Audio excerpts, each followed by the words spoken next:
Good morning. So I wanted to say one of our Sangha members, Robert, had an accident. It was a kind of a hit and run accident. He is not a sighted person, so a little difficulty there, a little issue with that. But he went across the street to get donuts at 3 in the morning, 4 in the morning, and which of course we all do that, right?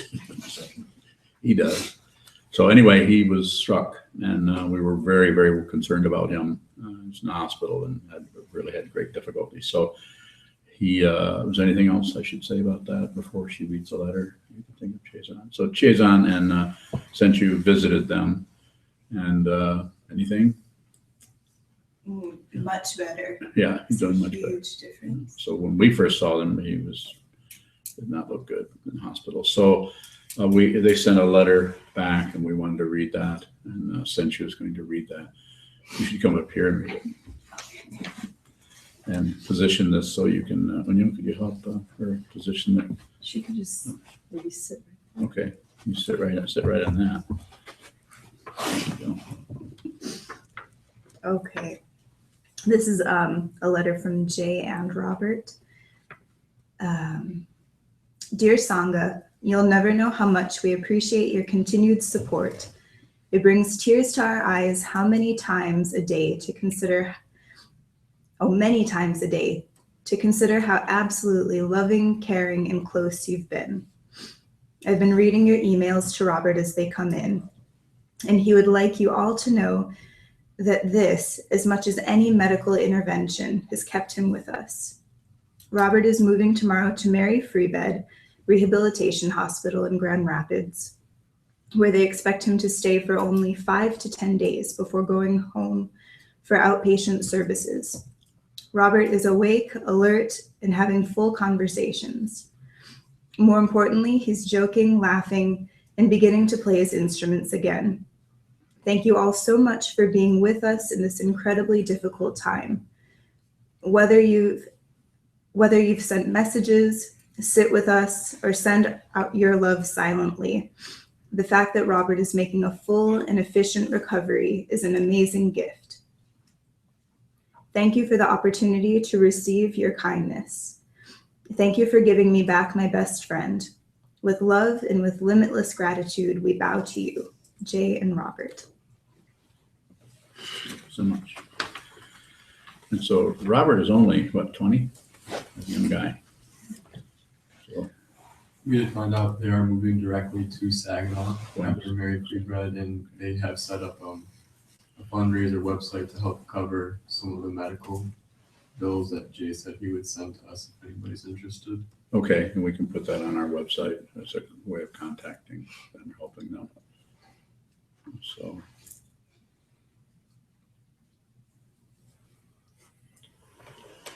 So this morning I'm going to talk about something in the Buddhist teaching called the Maras. Maras that can be translated as death. It can be translated as a devil or demon or problem. And the 4 Maras, there's more of them, but there's 4 traditional ones, and they are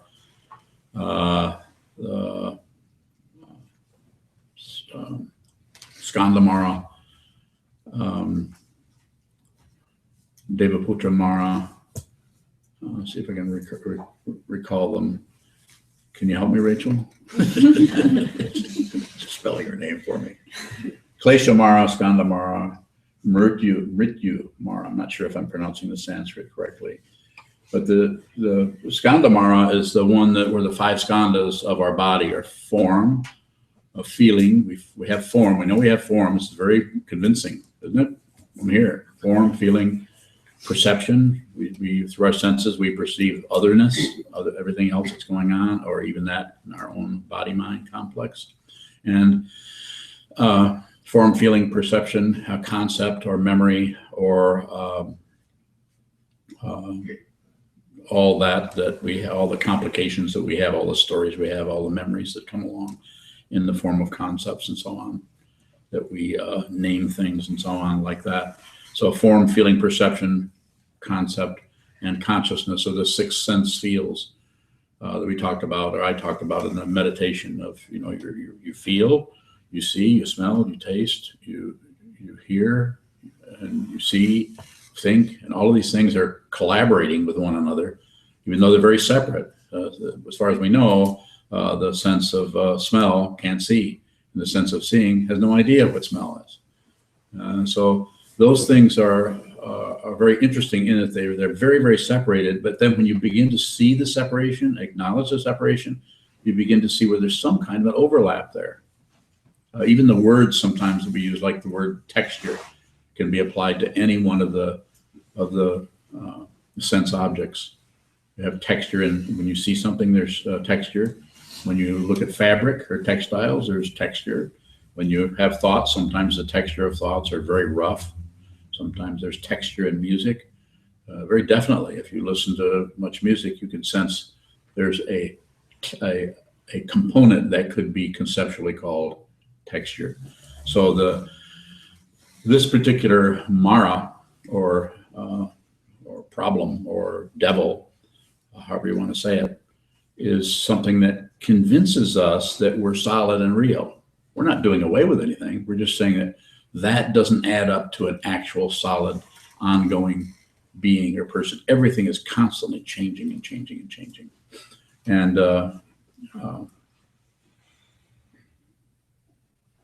so that's one of them.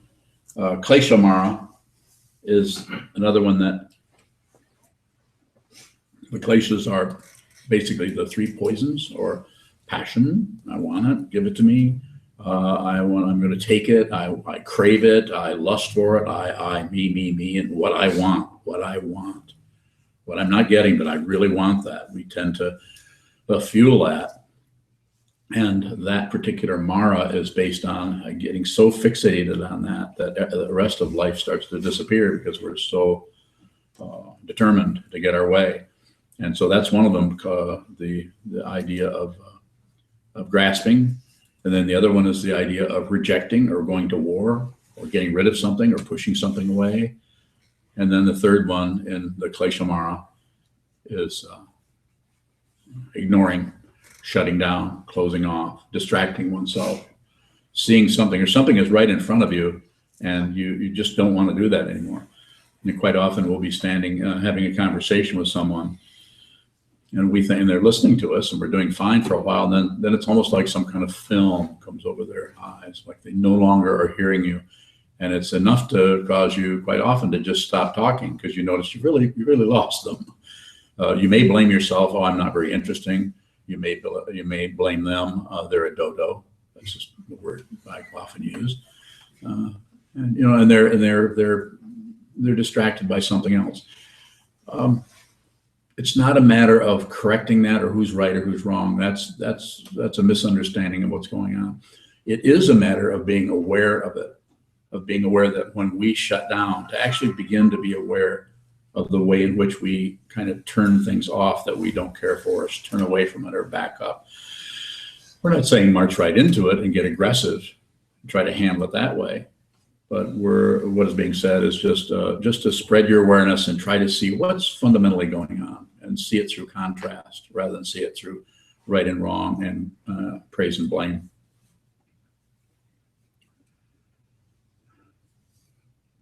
So another one of the Maras is Devaputra Mara, and this is the one that ties into operating out of pleasure. Wanting to have pleasure and not have a difficulty. There's nothing wrong with that, but we tend to get fixated on that and just look for that. And so that is that kind of difficulty, or that kind of devil. This is just a way that in Buddhism we talk about devils. When the Buddha was on the verge of attaining enlightenment, he was sitting under, as the story of the legend goes, under the Bo tree, or the Bodhi tree. He was there, and the what is said, the daughters of Mara. I was going to blame on women, of course. The daughters of Mara sent his daughters in, and they came in and kind of tried to mocked him, and did everything they could, even saying things like, well, what are you doing here? You're wasting your time. You have a family. You just left your family. You're wasting your time. This is, you need to do something with your life that is really helpful to others and all kinds of things. And here he is trying to train his mind to see what is true. And quite often this happens in our world. Someone goes on the spiritual path, and people who are not on the spiritual path think that's wrong. They shouldn't do that. They should be. Is that for me?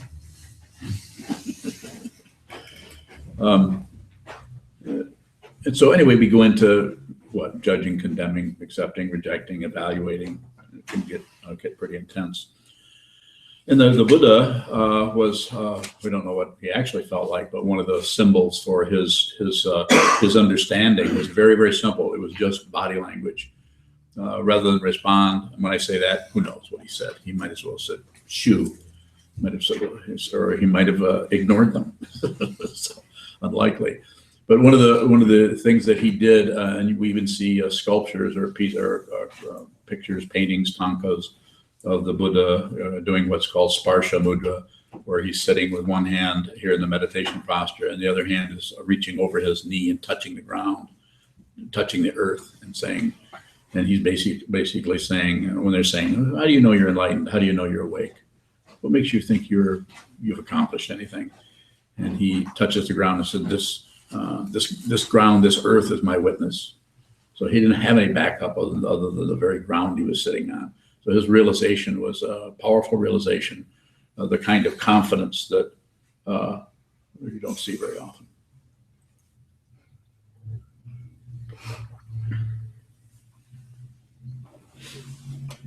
So the last of the four maras is Mrityu, and I can spell it for you, those of you taking notes, M-R-T-Y-U. They don't really make it easy for you, the Sanskrit. And then the hyphen, and then Mara. Mrityu, Mara. And this is basically another word for death, or the ending of things. And so it's interesting because I would say everyone here say how many, just to ask you, how many people here just immediately the impression is that death is the end, that's the end of you. Do you feel like that's the end of you? Anyone? You feel like it is? Okay. So that feeling of it being like the end, if you feel that you are coming to an end at that time, is the way in which you establish the reality of your life by seeing that death is everything, just like Sakyong Mipam said in one of the things that I was reading, and I'm paraphrasing him, saying that just like life is an illusion, death is an illusion too. So even death, you're not coming to any end. You're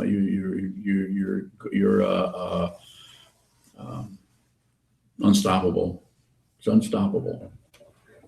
And why is it unstoppable? It hasn't really started in the conventional sense that we think of something starting up and then coming to an end. Like thoughts arise, then they go away. And thoughts arise, and then they go away. But your mind, the fundamental nature of your mind, if you can find it, if you can discover it, and I hope you do, is unborn. Who you actually are has never come into existence, and therefore what? Can't pass out of existence. Find that. See that for yourself. And the Mara and his daughters won't be able to find you.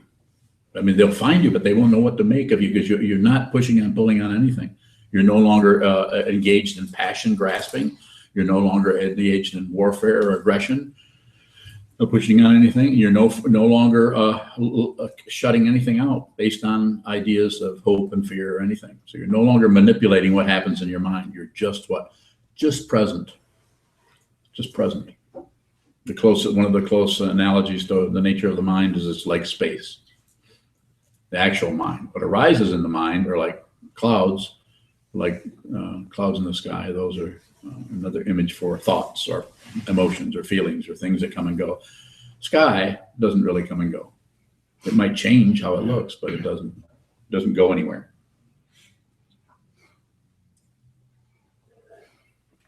So these are the four maras. Simply put, Devaputra Mara is a child of the gods. Klesha Mara is mental afflictions. Skanda Mara is appearance as form. and Mrityu Mara is mortality. That's the way they characterize it. Wherever I was reading, I can't remember the website. Could you read those one more time? Yes. Devaputra Mara, Klesha Mara. And their meaning? Devaputra Mara says child of the gods, but that's the one involved with this world of passion, grasping. So it's the world of pleasure. The image for that is chasing pleasure. Is this is a traditional image, is one that Trungpa Rinpoche, my teacher, Trungpa Rinpoche, used to use quite a bit. Is it's like licking honey off a razor blade. You know, it's good, but you're in for it. You're going to pay for it. If you chase after pleasure, this doesn't mean you can't have honey. Just look at what what the spoon looks like. So what does this mean? I mean, it's just a really strong graphic image for if you go after crave anything, there's going to be its opposite. The very pleasure itself is involved, is not separate from the opposite of that. And so that's why the sense of balance, the sense of equanimity is so important to us in our awareness practice. And the way we do that in our sitting practice, the way we train our minds to be more balanced, you could say, is to look at the imbalance. So that's why we say some traditions of meditation are about making you more peaceful. This tradition, or at least this old man in this tradition, is about helping you to see with your own awareness how unbalanced you are, how much difficulty, how when you sit down and do nothing but hold still, you will see the erratic kind of content of the mind come and go, come and go. What do I say about that? Don't do anything about it. The minute you do anything, you're involved in this circular thing. You might as well be, you've actually left the spiritual path and you come back down to earth and you're trying to manipulate your mind into something else. This is Devaputra Mara. You're trying to find success. What? Find pleasure. Not wrong. It's only about awareness. It's only about awareness. This is an astonishing thing. It's so simple and so extremely complicated. Questions at this point? Bailey. How do you see the unborn nature of your mind? What does that look like? Yeah, that's so you continue to look at the way everything keeps getting born, and realize that the place that it is born in is the unborn. Who you actually are. Thoughts arise and they fall, and they arise and they fall. The thoughts come and go. The body will come and go. Everything comes and goes. What doesn't come and go? Unborn. And who are you? Unborn. Unborn, unceasing with a nature like the sky. Unborn, unceasing. You can't stop that which has never started. And you could use the fancy word and say it's eternal. And people down through centuries, ages have realized this. People with some kind of spiritual understanding are born and have an intuition. There's something going on here besides just this mortality. There's something else. Therefore, we have indigenous religions in the United States, shamanism, Christianity, Judaism, Islam. There's people in all those different religions have tried to figure out ways to connect with this insight, this fundamental nature of things that they sense. But it's difficult to connect with that, because when we're born in the physical form, we have amnesia about who we are. We forget. We have kind of an inkling, and then we might look around and try to find some spiritual path that makes sense or we resonate with. And some spiritual paths are very much about, hellfire and brimstone, as they say, or punishment. Yes. Sheldon. So you were talking about you never began, you don't end. Unborn, unceasing. This is your unborn mind. It's not even a mind. It's just. How can anyone know that? How can they know it? By looking at what is born. Watching what comes and goes without attaching to it, You don't attach to it by clinging to it. You don't attach to it by rejecting it. Either way, belief or disbelief are both problematic.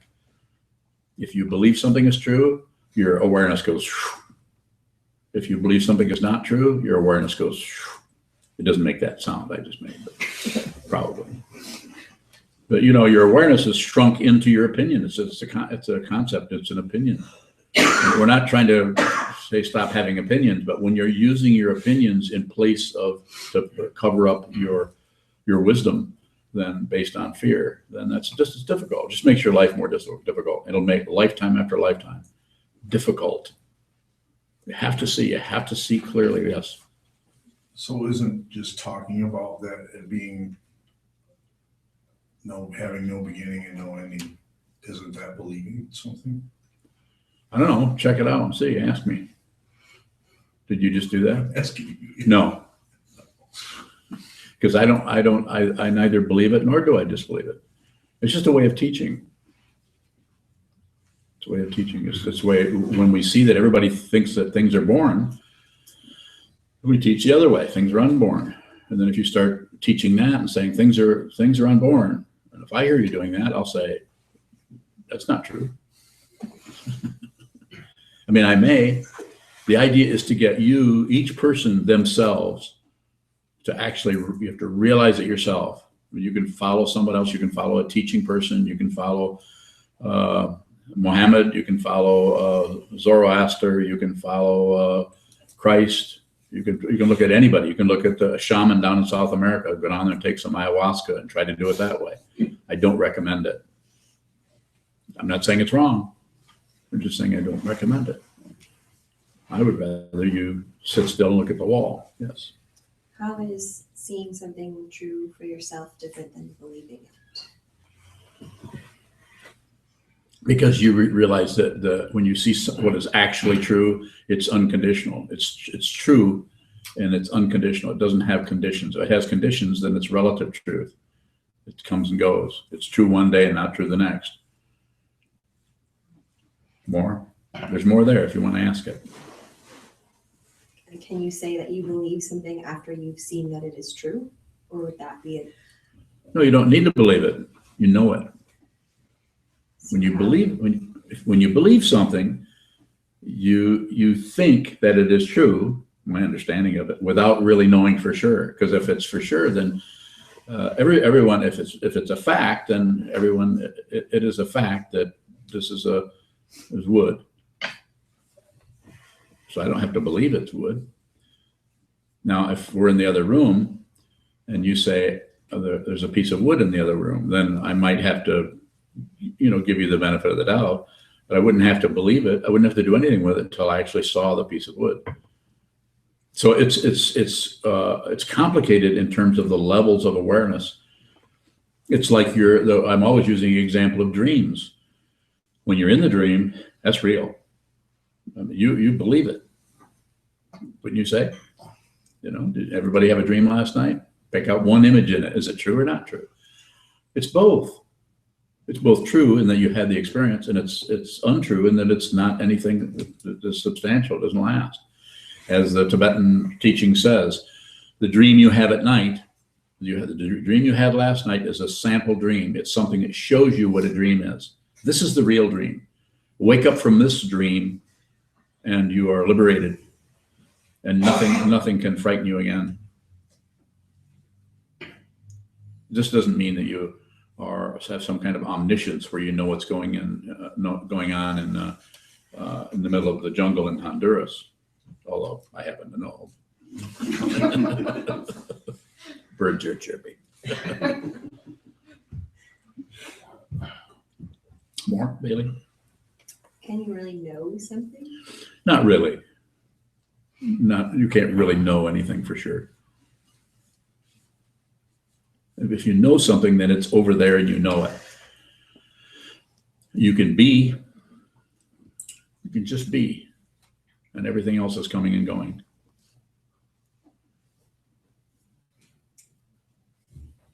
If you see something is true, how does that fit with the fact that things are always changing? Well, it's relatively true. If the sun is out, that's a relative truth.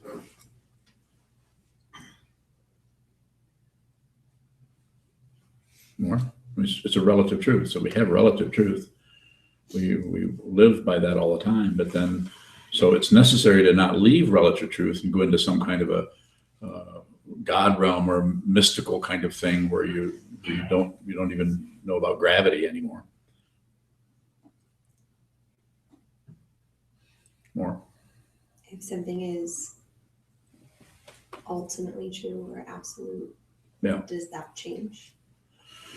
If it's ultimate, then it doesn't do anything.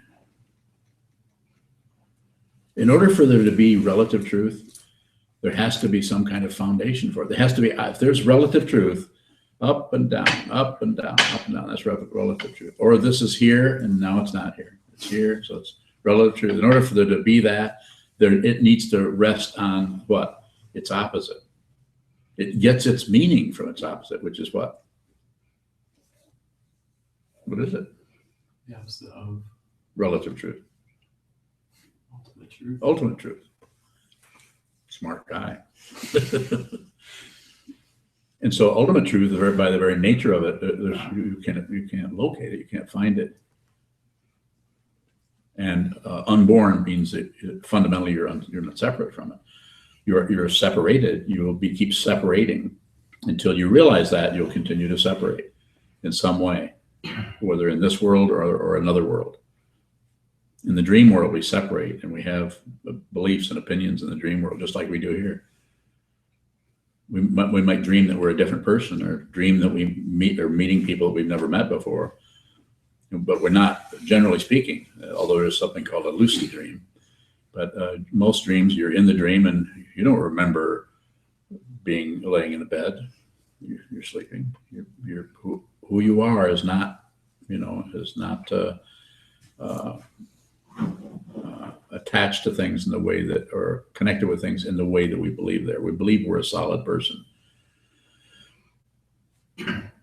So bringing awareness to that will begin to go beyond the conceptual structures that even I'm talking about. I'm not very good at teaching this. I wish I could say it more clearly so you could understand better. But it's very difficult to talk about it relatively. So quite often there's some teachers talk very little. I tend to yak all the time. So, but Ramana Maharshi in ancient India, back in the early in the last century, in the early part of the last century, said very little. Talked some, but most of the time he just sat there. But people would come and sit. He was a different kind of teacher. People would come and sit in his presence and learn by not talking at all. But then again, you have ancient India very much supports that kind of spiritual path. And so from the beginning, people, it's not a matter of believing in reincarnation or not believing in it. It's just part of their life. Whereas over here, it's believe or disbelieve. You should ask me whether I believe in reincarnation or not. Do you believe in reincarnation? Yes and no.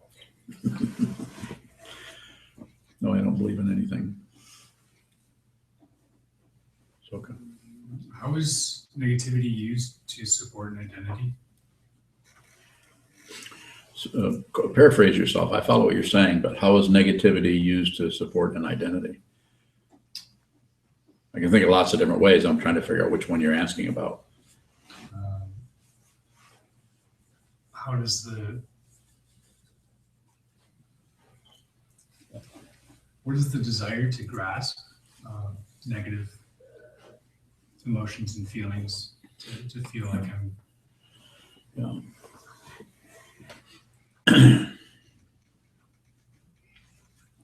So you have the negative feeling come up and you want to do something with it. Instead of just feeling it, what we're saying here is if you have negative feelings come up in your life as a meditator, and what I'm saying as a meditation teacher is do as little as possible with it. And if you can, don't do anything with it. Don't blame out there and don't blame this way. Don't blame yourself for the feeling. Don't blame someone else. Do nothing with it.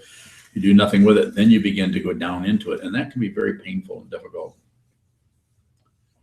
to go into that and see how that's constructed. without blaming.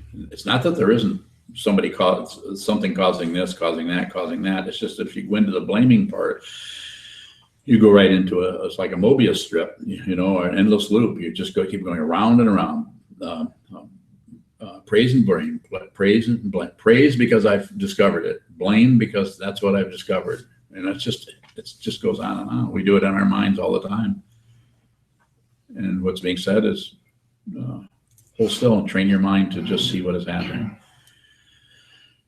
Yes. At what point does seeing something like that become blame or praise? It becomes blame if you think if you add to that whatever's happening, that negativity, by thinking that you caused it, you're at fault. That creates a stronger, more belief in the 5 skandhas. Someone's here who actually did something bad or created something difficult, and then we're blaming someone else, and that reifies or solidifies their identity as the enemy or the person who is difficult to deal with or whatever. Yes.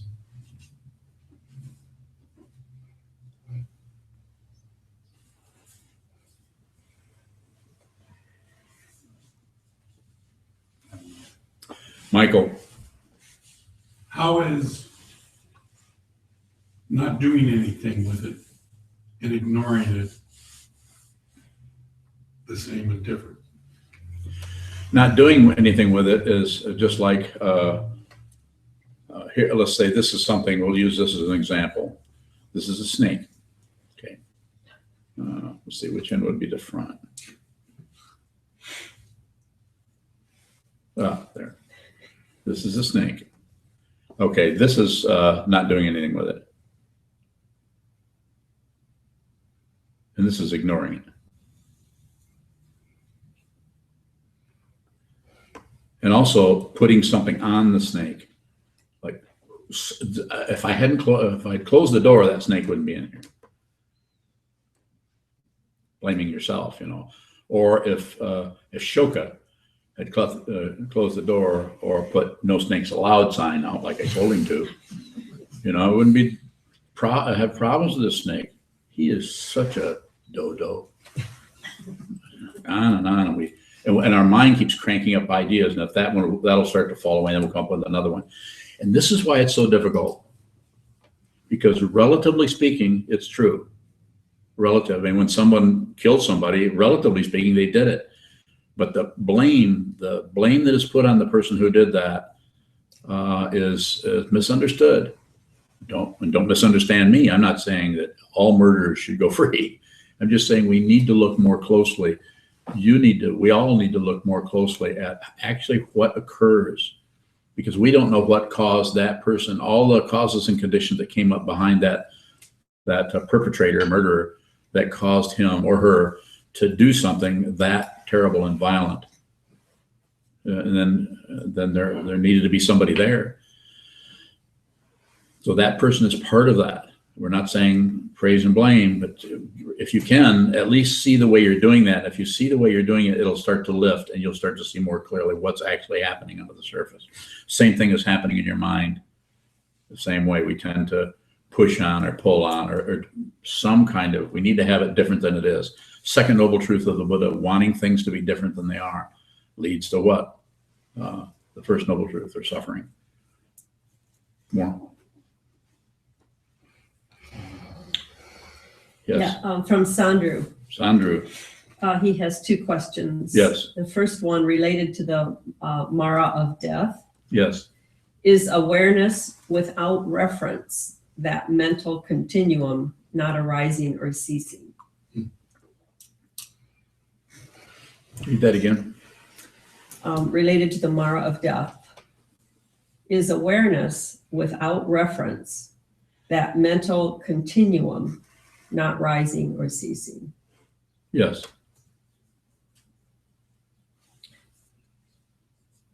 More. His next question. He has Dzogchen, how do passion and aggression energies transform? So Sandru is reading lots of really deep books. bringing me these. The Dzogchen is a form of practice that comes out basically out of the Nyingma tradition of ancient Tibet. And Dzogchen is also called the Great Perfection. And the basic underlying idea there with Dzogchen is that things are already perfect. You don't have to fix anything. You don't have to do anything. And so, although there are practices that they do, tantric practices. So, read the question again. Give me. Dzogchen. Yes. How do passion and aggression energies transform? So they transform in that the energy of aggression that is that you are going against something, or taking your negative energy and going against something, or passion that you're actually grasping, pulling, or clawing at something, or desiring, or craving, or fixating on something, lusting after something.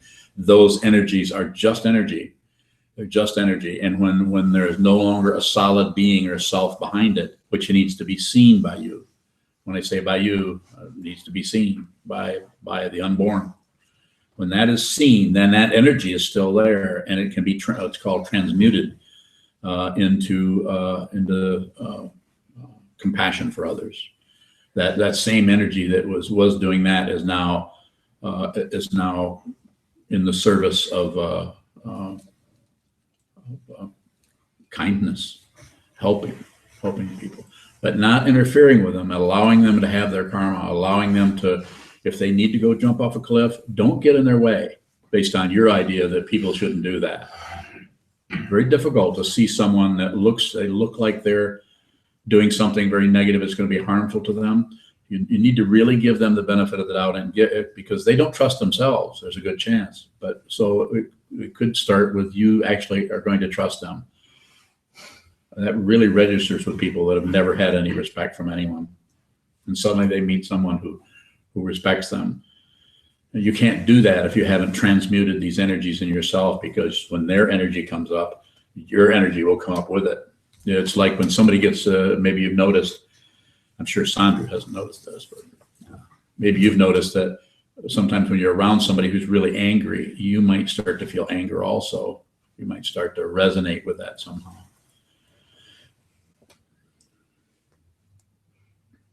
But it is an ongoing thing. It's not something like, oh, now I've got it. Whew, glad I've got that. Now I'm enlightened. Boy, that's a relief. And for a while there, when I wasn't enlightened, it was just constant struggle and hassle and everything. Now that I'm awake, I'm completely serene and peaceful. It's like the wind never blows over the lake anymore.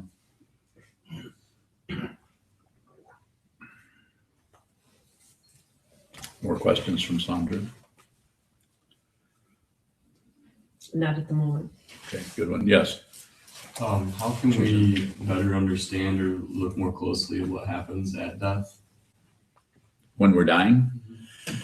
So I haven't died this time yet, but that's probably coming up pretty soon. And I know I shouldn't say that. But when that does come up, then you could look at it with some curiosity about it. It's going to happen, and but we're so convinced that this is our life, and we don't remember being here before, unless you do. And so when this ending comes, one of the first things that you begin to see is that how it seems so real that this is happening, and that's what makes your life seem so real. The illusion of being alive is an illusion. The illusion of dying is still an illusion. Unborn, unceasing. Who you actually are can't die. Just the body that you're attached to, and then you may continue to go on trying to be attached to stuff called a ghost or an earthbound entity. So my understanding is at death is to endeavor to be curious and to watch the energy, watch your senses shut down. This is what you're asking me? That, as well as, is there a way to look more closely at what would happen after death while still in the body? In other words, how to contemplate that now. So I think there again, it's very easy to go into opinions and ideas and so on. There's all kinds of speculation coming from every direction. Everybody does some of that. I do it myself. We all do somewhat. All of the Tibetan lineages and Buddhism and all spiritual paths everywhere have ideas about what's going to happen. And it's often been said by lots of different people that whatever you believe, if you're locked into a certain belief, that's probably what you're going to see. So if you believe nothing happens after your death, then that's probably what's going to happen. You'll die, and you'll just be your spirit or your unborn mind will just be there. And it may start to look around and say, what's going on here?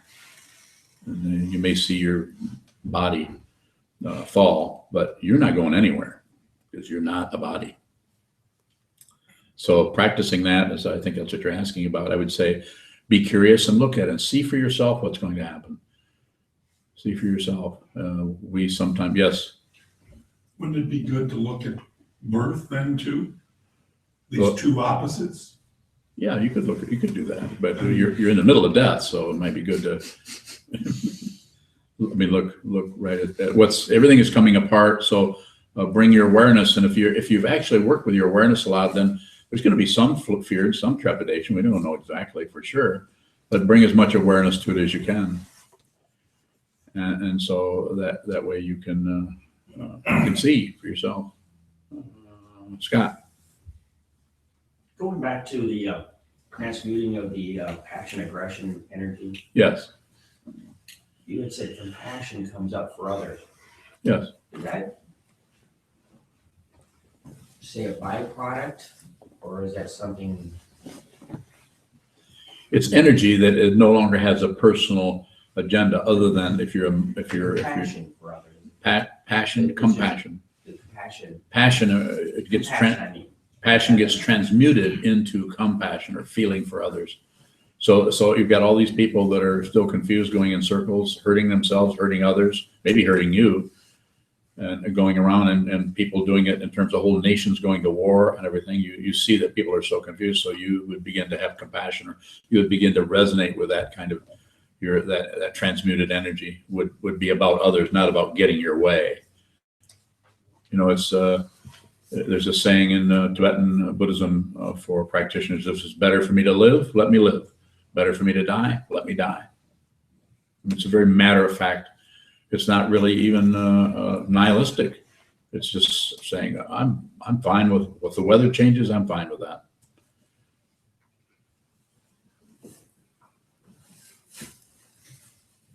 Michael, you have. Well, I was wondering, is this concept of birth, is it nothing more than self, or the idea that here is this thing that started out of nothing? Yeah. That's a question. That's a statement. Is that where we are failing to see? I think it's through the whole continuum, the whole birth and death, the whole thing. And we get so locked up into cause and effect. We get so trapped into this happens and that happens and this bounces, pushes against that, and that pushes against something else. And it's just cause and effect, cause and effect, cause and effect. So we're endeavoring through our awareness to not to run away from it, not to ignore it, but to rise up a little bit so we can get more panoramic view of what's actually happening. So ultimately, there is no cause? What? So ultimately, there's no cause? You mean for everything? I don't know. What do you think? I don't know either. All right.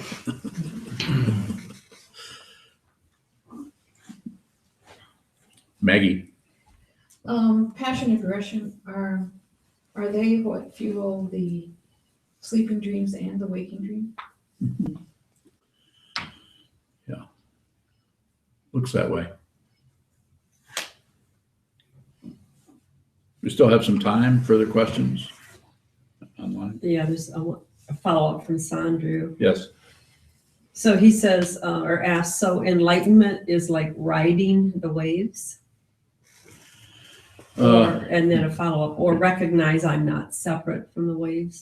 Yeah, it's like you are waves. You're no longer.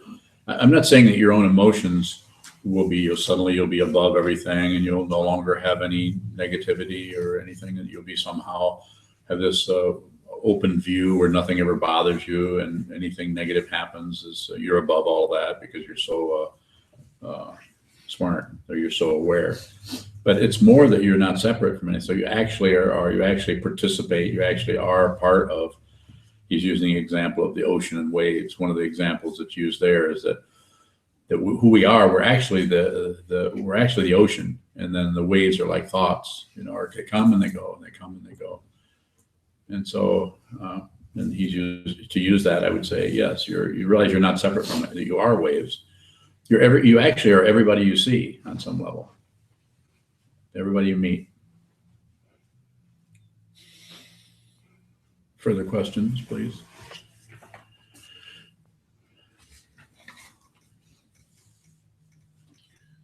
Sheldon. Can you talk more about the transmutation of passion to compassion? Mm-hmm. So, yes. So to see that there is no self, that there's no solid being here, and that there's no solid being in others, that they're not solid either, even though they feel like they are. And they'll go to war and fight and do all kinds of things and stomp their feet and have opinions, which is maybe something you've been doing. But then you stop and you say, okay, what is fundamentally going on? It's a very simple thing. You're trying to see who you are, what's going on. And you see the way you're pushing and pulling and fighting. And you begin to, make peace with yourself. That would be a simple way of putting it. You're just no longer going to go to war with anything. Even if you feel right or you feel others are wrong, you're not going to fight with it. And so that energy that did have a self behind it, that had an agenda, that wanted something a certain way, they didn't want it this way, wanted it this way. That energy is still there, but it's in the service of others. So it's been transmuted out of the self-centered kind of energy into an energy that is about helping everyone, being with everyone. Yes. How does that work with just strictly emotions rather than thoughts or actions? So I think that's where we begin to work with it, is the emotions sitting on the cushion, training the mind to see very clearly. Then when we get up off the cushion and we interact with others in our life, we begin to see the way our emotions are triggered by someone else does this or says that, and then something is triggered, and then we start to have a reactive kind of thing like that. We don't like that, and so on. And so the idea is don't do anything with that reaction, but just bring awareness to it. Just there's more light in the room. You just see more clearly what's happening. It doesn't feel very good to ego or to self-centeredness or to our desire to be somebody special. It's really nothing special. And if you think it's something special, then there's going to be more difficulty. But it's yes. So is just feeling feelings transmutation rather than adding to the feelings? That's the beginning of it. Yeah, that's the beginning. Just whatever comes, don't accept it, don't reject it, and don't look away from it. That's called awareness practice. Don't do anything with it.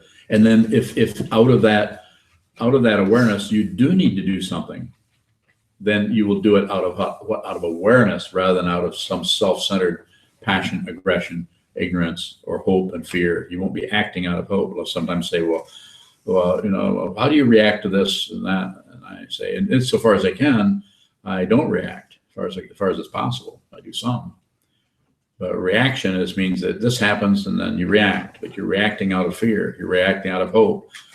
That's just as difficult to work with as fear. Even though the world runs on hope all the time. We're not saying you get rid of it, but it's overdone. It actually replaces what should be done, what actually should be done, which is more awareness. More? Good. Yeah. Bailey. In an instance where if I'm interacting with someone And compassion is not arising Yes. spontaneously. And then I add to that thinking that I degrade myself, saying I'm not being compassionate and I want Yeah. to be compassionate. Yeah. That doesn't seem helpful. Yeah. So how do what would be a helpful reaction or a helpful thing to do in that situation when I want to help them, but I don't? So say a little bit more about the situation. Are you talking back and forth, or are you just hearing what they're saying? Yeah, like if I'm talking with someone that I don't necessarily like all that much or Yeah. something. What are you doing there? You don't like them? Being polite. Okay. That's all right. You're being polite, so you're standing there and you're interacting with them, but you're not real comfortable because their personality is abrasive in some way or something they're doing. So probably what I would say, just based on what I'm hearing you say, is stay in your senses. Don't forget gravity. I mean, you're actually there. There's a force, a pretty big force, pulling you down to the earth, actually allowing you to have this conversation. Don't forget that one. Remember how your clothes feel. Look at the body language, not language in terms of information, but just look at how someone is carrying themselves. Have you noticed how much you can tell by somebody's body language without even knowing how to convert it into words? So stay there and then listen to them. And when they make a statement, if they want a response, just keep your relationship fairly neutral. Somebody says, I think we should send more drone planes to Syria and just wipe out all of those. Why don't they just send drone planes and wipe out ISIS? What's wrong with our president? Those kind of things. You hear that. You can hear that all over the place. And you would say, I don't know.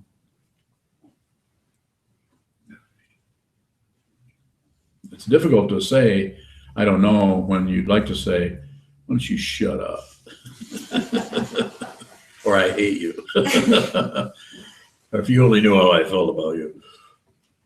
You would just stay there with them. And sometimes if you do that enough, what happens over time, it's not so much about them. It's not so much about being compassionate to them. Compassion is misunderstood. We try to act out compassion, try to be compassionate. A little bit of that is good, of course. We don't want to eliminate that completely. But what really needs to happen is we need to make friends with this guy or this girl. We need to make friends with that. And the way you do that is when this person is doing what they're doing and is triggering negativity in you, just stay with the negativity. Don't shut it down. Don't push it down. Aggression. Don't add to it and make excuses about it, or lecture yourself about how you should be a better person. Don't do anything with it. Stay in your senses. Invite the other 5 senses that are usually shoved off to the side so that we can think. Plan, analyze, judge. Anytime we get in any trouble, all the other senses shut down. So include your other senses. That'll help soften up the thinking process, or you might be, as they say, guilt tripping yourself or something. Why aren't you more compassionate? My goodness. Ask myself that every day. So make friends here, and if you make friends here, you don't have any enemies. You make friends with the main enemy is self-centeredness, the thinking that you are somebody that can win or lose or look good or look bad. If you transcend that, you could say that you're not going to care whether you look good or look bad. So much. It doesn't mean you're going to go around, wearing go to work with a big clown nose on or something. You're not going to go the other way and try to say, I don't care what anybody thinks. There's my clown nose. So you don't go the other way and try to look like an outlandishly crazy person. More? How can we remember gravity without completely ignoring the thinking process? Yeah, just flash on it. Just like somebody's body, how they're standing at the next to their desk or sitting in a chair, and how they're holding one of their hands or something. Just flash on it, and then don't hang on to it. Then go to some other sense. Go to the sense of sound. Listen to the sound of their words, so that you don't get so attached to the what you think their words mean. You won't miss that. You'll hear what they mean, but listen to the words, whether they're going up in tone or down in tone. if there's wide gaps between the words or small gaps. That keeps you in your body, in the present moment, right here, rather than going off into some thing in your head about you're a bad person because you really don't like this person and you can't make yourself feel good about it. If you do that, if you stay there, what starts to show up, and of course there's no guarantees, but what starts to show up is we begin to see the background of why this person is so crazy or difficult is because they're suffering so much. It's difficult if somebody's acting crazy and mean and doing. It's difficult, just like the guy who killed all the people in Kalamazoo. Nobody's really thinking about him at all. They're thinking about the people he's killed, which is also, of course, it's horrible. But they're just going to punish him. There's no way of trying to understand what are the causes and conditions that brought this person to a state where they, with 2 children and so on, just decided to shoot people, and did it in a way which was very random and sounds like he was just having difficulty. He even said that his Uber thing looked like a demon or something. He felt like he was possessed. So that should be investigated. That should not be just written off like, oh yeah, he thinks he's possessed. That's what everyone does with that. It should be looked into. Awareness is the only thing that's really important as far as a concept that could point to what seems to be necessary for everyone to do or be or practice is awareness. You don't have to be a Buddhist. I think it helps to have some glue, to have some way of doing this, but you don't have to. You can do something else. Join the American Legion. No, that probably wouldn't help. Get their letter this week? Huh? Did you get their letter this week? I don't belong.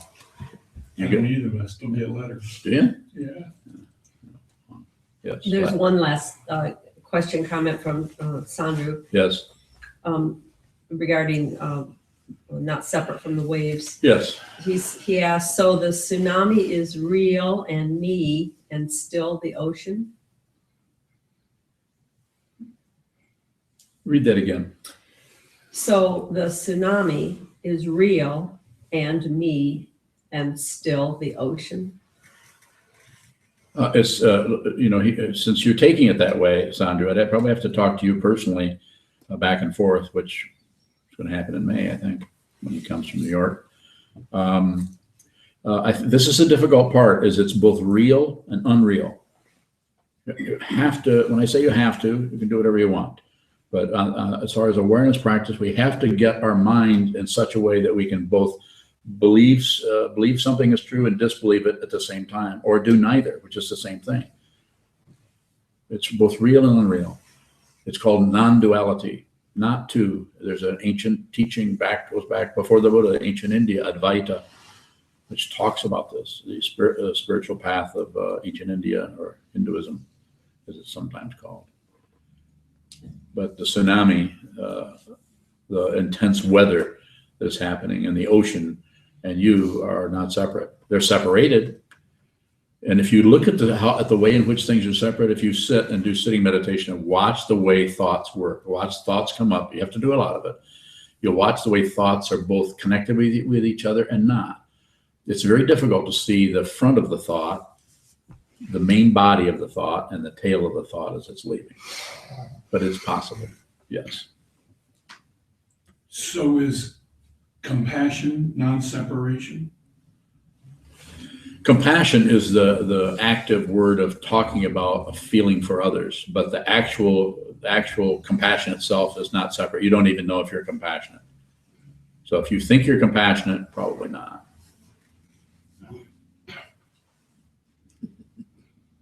But if you think you're not compassionate, you probably are. So it's not two, not separate. And it's something that you can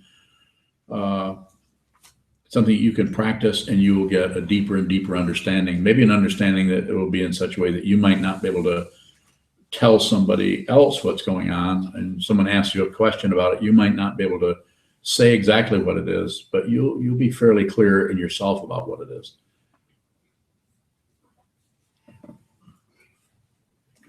Unborn, yes. Does it have to do with the suffering? Is what? this compassion and seeing that I'm Yeah. not separate from that, Yes. the murderer's suffering. Yes.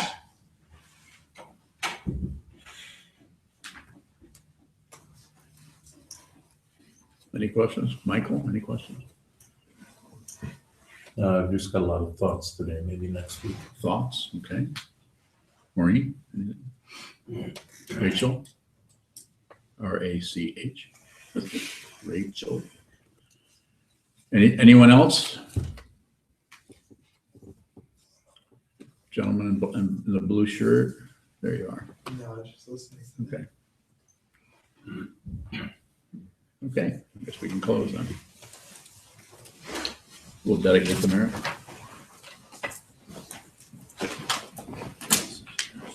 So the dedication is in the back of your yellow chant books. I'd also like to remind everybody that we do have donation boxes in the hallway in the back of the Zendo, and also this Saturday is our all-day sitting, so please come and join us. It's also possible to donate online. May the merit of this penetrate into all places, so that we and every sentient being together can realize the Buddha's way. Jio San Shi Shifu Shizon Bu Sa Moko Sa Moko